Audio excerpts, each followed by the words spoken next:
Welcome. We're talking in Counseling 604 in groups about the termination aspect today, which is a big part of groups. Remember, there's the initial stages, and then there's the transitory stages and the working stages, but then there's the final stage. And you don't just end a group, let it fall off the cliff. There's another whole phase, another whole process that has to do with the letting go and the mourning and grieving. And that can teach a person just as much about their growth process and their healing as the working phase itself. Think about for a second how people suck at saying goodbye. We just avoid it. We say, oh, I'm sure I'll see you later, and I'll catch you later, and hey, we'll get together, because we hate it. We don't have the skill. It makes us too sad, or we don't like the feeling of moving on. And everybody just hates to mourn and grieve. So we never say goodbye. But when you say goodbye, and I've been teaching this anyway here in the program, when you say goodbye to someone, how much they meant to you, what you're doing is you're giving that person value for what they meant to you, and you're putting a button on it so that all of a sudden you can really use them as an internalized source of relational nutrients. If you don't say goodbye, your brain is kind of saying, well, I might see him later, because you said that you see him on the by and by, so maybe in a year I'll get more from him. It kind of goes in this hopeful position. That's not good for people.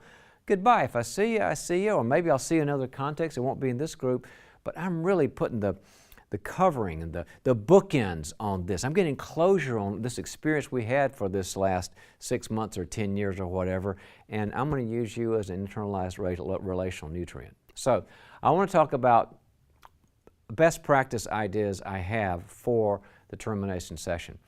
Well, one of them is tell everybody you're not done. The Bible never tells us you can stop growing. Nobody achieves nirvana. People that think they have are really the scary ones, right? They end up with, cults and drinking Kool-Aid on islands.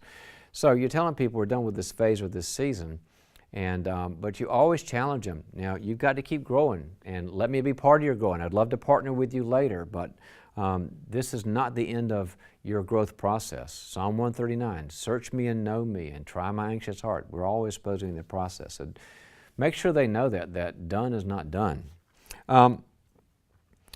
I think it's important, and I developed this for the Townsend Leadership Program, TLP, and it's really been helpful on the last session because that meets every month for a year at a time. You can go many years as you want, but every 12th session of that year, we have what's called the goodbye session. Here's some things we do in process group. Is to, and you can do some preparing for this, or tell your people to prepare before that last session in group, and it can be really helpful. Some people like it more spontaneous, which is fine. Some people like it more structured, just your call there. First off, to have them tell the other people, here's how you impacted my growth. Just the fact that you understood me and loved me, I am a different person, or you gave me the courage I never had, or you gave me a voice, or you know the real me, or you saw good things in me that I've never seen. And it is so wonderful and emotional to have somebody say, you impacted my growth. I mean, it's great for the listener. It's also great for the sayer, just to kind of go, these 7 people gave me a lot of stuff in this period. Have them say their affirmations and challenges for the other people's growth. To say now, I really enjoyed our time together, and I want to tell you, you were so brave to face that stuff about growing through legalism, or having to be the grown-up when you were a kid and all that, and how much progress you've made. That's my affirmation. It was great work. But I want to challenge you. Sometimes you kind of put yourself down and you don't talk about what's really going on. I want to challenge you in your other growth context when you leave this room. I want you to have more courage, or I want you to kind of like stop shutting down and open up more, or whatever. But everybody give everybody else an affirmation and challenge, because by the time you're done with a season of group, people's opinions matter so much because they were around helping you wake up, helping you open up out of the eggshell and say who you were.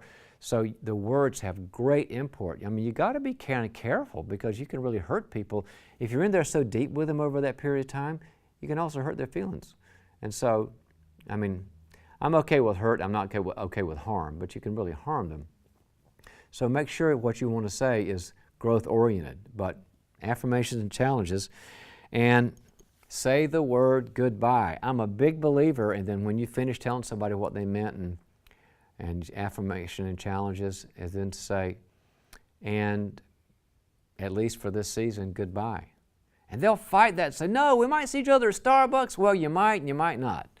But respect them enough and get enough bookends on that to put it in you as that, little capsule of relational nutrients and say goodbye. And then get them to do it, and they'll start doing it. And after they're done with that, it might take you, and this might be over a couple of process groups, but I'm trying to put it all in a process itself. Then talk about, as a group, the sad feelings over the loss and what that was like. And let me tell you, some of them will say, I just was dreading this and I'm so sad. And you talk about, that's right, that's why grief is important. That's why the Bible tells us to comfort one another. That's why, we have a Savior who is well acquainted with grief and normalize the grief for them. And I always tell them this, guys. If you don't grieve somebody and say goodbye, what you're saying is, you didn't matter. You didn't make a difference. I'm not sad about it, and so what I'm not sad about, I didn't care about. And what a difficult, sad statement. Grief is saying, I respect my grief, and I respect the fact that you mattered so much that I'm sad, and that's why I'm going to miss you. And you've got to drive them into that because they're trained in every other aspect of their life, their family, their schools, their churches, unfortunately, sometimes. Just tell them, it's saying you mattered, and people need to hear that. And that's how you finish it up. And it can be one of those sessions that when people write you later and say, here's how it went, they might say, that might have been the most impactful group we did, was I've never done that, and I have taken these people with me now because we went through that process. Very valuable. So have a good session with all this.